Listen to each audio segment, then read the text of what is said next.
রংপুরে বেগম রোকেয়া বিশ্ববিদ্যালয়ের ছাত্র আবু সাইদ পুলিশের গুলিতে নিহত হয়েছেন বলে জোরালো অভিযোগ উঠলেও পুলিশ দায়ের করা মামলায় ভিন্ন বয়ান দেওয়া হয়েছে।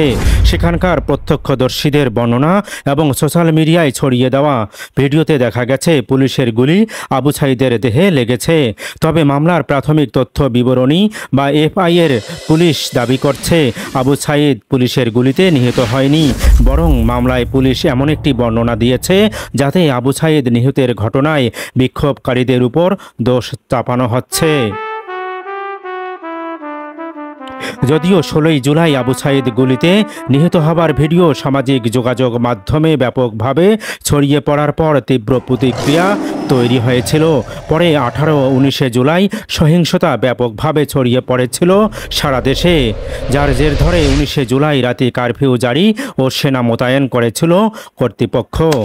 আবু সাইদের মৃত্যুর ঘটনায় ছড়িয়ে পড়া ভিডিওতে দেখা যায় তিনি দুহাত প্রসারিত করে দাঁড়িয়ে আছেন, আর উল্টো দিক থেকে পুলিশ শটগান থেকে গুলি ছুটছে। এক পর্যায়ে মিস্টার সাইদ গুলিবিদ্ধ হলে অন্য শিক্ষার্থীরা তাকে হাসপাতালে নিয়ে গেলে ডাক্তার তাকে মৃত ঘোষণা করেছিলেন। যদিও এফআইআরে সংশ্লিষ্ট পুলিশ কর্মকর্তা উল্লেখ করেছেন যে বিক্ষোভকারীরা বিভিন্ন দিক থেকে গুলি ছুটতে থাকে এবং ইটের টুকরো নিক্ষেপ করতে থাকে। এক পর্যায়ে এক শিক্ষার্থীকে মাটিতে পড়ে যেতে দেখা যায়।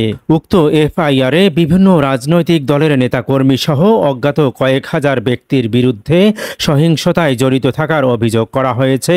ওই কর্মকর্তা এ নিয়ে বিবিসির সাথে কথা বলতে রাজি হননি। তবে এফআইআর দায়েরের পর তিনি সাংবাদিকদের বলেছিলেন যে তিনি মামলা করেছেন, কিন্তু তদন্তকারী কর্মকর্তা তার তথ্য যাচাই করে দেখবেন। যদিও বিষয়টি নিয়ে পুলিশের পক্ষ থেকে গঠন করা একটি তদন্ত কমিটি কাজ করছে এবং তাদের 2 সপ্তাহের মধ্যে প্রতিবেদন জমা দেওয়ার কথা।